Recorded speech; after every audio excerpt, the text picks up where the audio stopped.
नमस्कार दोस्तों, मैं अंकुर उपाध्याय स्वागत करता हूं आप सभी का आपके अपने YouTube channel share market analysis में। सुबह से सिर्फ बजट की बातें ही करी हैं। बजट में जितनी चीजें आई हैं उसके बारे में ही आप सभी के साथ डिस्कशन किया है। केवल एक छोटी सी अपडेट रह रही है और वो ये है कि अब बजट के बाद, बजट आप सभी ने देख लिया है, जैसा कि हमारा व्यू था कि बजट के बाद आपके लिए अगले दिन बजट के ऊपर बाजार रिएक्ट करेगा, यानी कल, देन मंथली एक्सपायरी निफ्टी यानी थर्सडे परसों, एंड देन फ्राइडे से वन साइडेड डायरेक्शनल मूव आएगा। तो डायरेक्शनल मूव किस तरफ आ सकता है, तेजी या मंदी?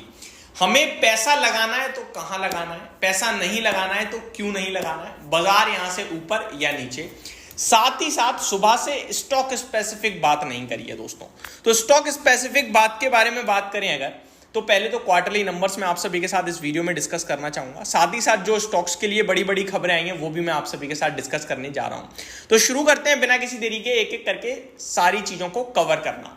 बजट से रिलेटेड शॉर्ट सिंपल छोटा सा अपडेट देना चाहता हूं कि बाजार में बजट से कुछ भी ऐसा नहीं आया बाजार के लिए कि यहां से एक फ्रेश राउंड ऑफ तेजी शुरू हो।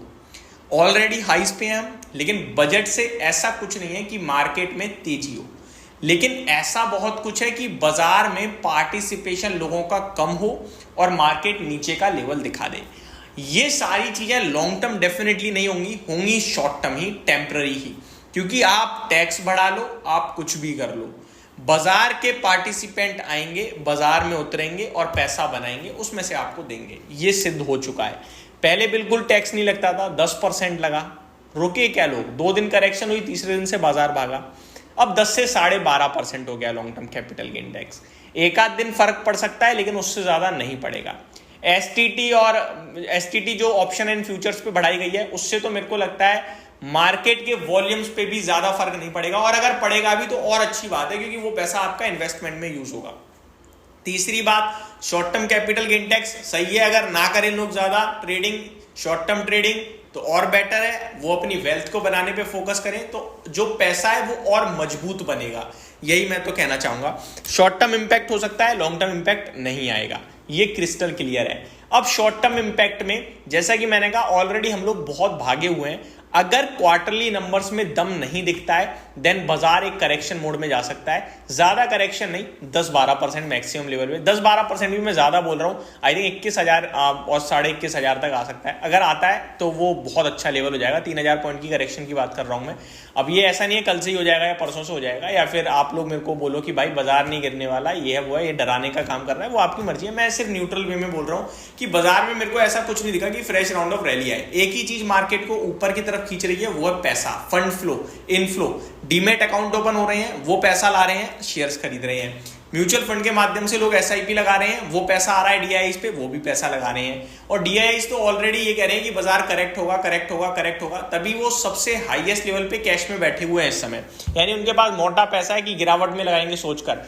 बाजार गिर ही नहीं रहा, तो गिरावट सब चाहते हैं और मार्केट गिर नहीं रहा है। तो ये आपके लिए बाजार के ऊपर मेरा व्यू हो गया। अब ऊपर में 25,000 हम मैक्सिमम लेवल पे दिखा पाएंगे, जो यहाँ से 3% ऊपर है, लेकिन डाउनसाइड थोड़ी सी बड़ी दिखती है। अब आ जाता हूँ स्टॉक स्पेसिफिक रिजल्ट्स दोस्तों आए हैं पराग मिल्क फूड्स के, आईसीआईसीआई प्रूडेंशियल लाइफ इंश्योरेंस के, डीसीएम श्रीराम के, Schaeffler India, Torrent Pharma, Thyrocare Tech, Hindustan Unilever, इसके तो रिजल्ट्स मैं कवर कर चुका हूं। Bajaj Finance, Huhtamaki India, SRF, ये दिन के दौरान ही आ गए थे। तो ये कुछ नंबर्स हैं जो आ चुके हैं। एसआरएफ तो दिन के दौरान आ गया था, बात करना बेकार है। हुतामाकी इंडिया के रिजल्ट्स भी दिन के दौरान आ गए थे, तो बात करना ठीक नहीं है। बजाज फाइनेंस के कवर करते हैं पहले। नेट प्रॉफिट 3912 करोड़ पे आया, 3440 करोड़ से बढ़कर। अनुमान जो था 3974 करोड़ का था, तो अनुमान से थोड़े कम रह गए हैं मुनाफे में। रेवेन्यू 10,800 करोड़ पे 10,800 करोड़ से बढ़कर 14,049 करोड़ पे आया है। कुछ दमदार नंबर तो नहीं लग रहे हैं। हिंदुस्तान यूनिलीवर के हर एक पैमाने पे दमदार नंबर हैं और मैं इसको डिटेल में डिस्कस ऑलरेडी कर चुका हूं। थायरोकेयर टेक के नंबर्स की बात करें तो नंबर्स अच्छे दिख रहे हैं, मार्जिन बढ़कर आए हैं, कामकाजी मुनाफा बढ़कर आया है, रेवेन्यू में बढ़त देखने को मिली है और मुनाफे में भी बढ़त आई है। स्टॉक मेरे को लगता है पॉजिटिव रिएक्ट कर सकता है। टोरेंट फार्मा, एबिटा मार्जिन हल्के से बढ़े हैं, एबिटा हल्का बढ़ा है, रेवेन्यू में भी ग्रोथ है और प्रॉफिट भी आपके लिए बढ़कर आया है, तो नंबर ठीक दिख रहे हैं। बट आई थिंक अनुमान से थोड़े कमजोर है। मैं इसकी रिपोर्ट पढ़ रहा था, बट अनुमान से थोड़े कमजोर है। लेट्स सी कैसा रिएक्ट करता है।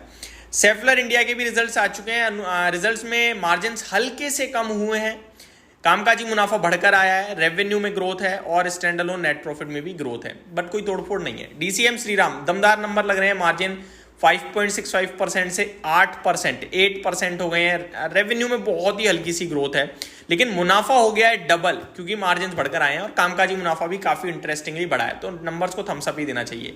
आईसीआईसीआई प्रूडेंशियल लाइफ इंश्योरेंस के रिजल्ट्स की बात करें दोस्तों, तो ये इंश्योरेंस से रिलेटेड कंपनी है, मैं कवर नहीं करूंगा क्योंकि इनको पूरे 6 मिनट चाहिए कम से कम डिटेल में डिस्कशन के लिए। इंश्योरेंस कारोबार है। पराग मिल्क फूड रिजल्ट्स इसके भी ठीक दिख रहे हैं, सारी की सारी ये डेयरी कंपनियों के नंबर अच्छे आ रहे हैं, चाहे हेरिटेज फूड हो, कल डोडला डेयरी देखा, आज पराग मिल्क, नंबर इनके भी ठीक दिख रहे हैं। 21 करोड़ का मुनाफा 27 करोड़ हो गया है, 750 करोड़ का रेवेन्यू 760 करोड़ हो गया है, तो रेवेन्यू में तो छोटी सी जंप है, लेकिन मार्जिन 5.38% के सामने 7.39% के हो गए हैं, एंड एबिटा 40 करोड़ के सामने 56 करोड़ हो गया है, तो नंबर्स अच्छे दिख रहे हैं, कोई दिक्कत नहीं है। और स्टॉक्स की बात करूं तो वेदांता आज काफी बड़ी करेक्शन देखी। क्यों करेक्शन हुआ पहले मैं वो बताना चाहूंगा आपको। करेक्शन हुआ दोस्तों, बेस मेटल्स में गिरावट आई इसकी वजह से, और अच्छी बात यह कि वेदांता की बोर्ड मीटिंग है 25 जुलाई की आई थिंक, जहां पे कंपनी डिविडेंड को लेकर विचार करने वाली है, तो वापस से पॉजिटिव टर्म आ सकते हैं, पॉजिटिव चीजें देखने को मिल सकती हैं इस स्टॉक में। तो ये मेरी तरफ से शॉर्ट सिंपल अपडेटेड वीडियो थी, होप आपको सारी चीजें समझ में आई होंगी। Thank you so much for watching this video, have a great day guys.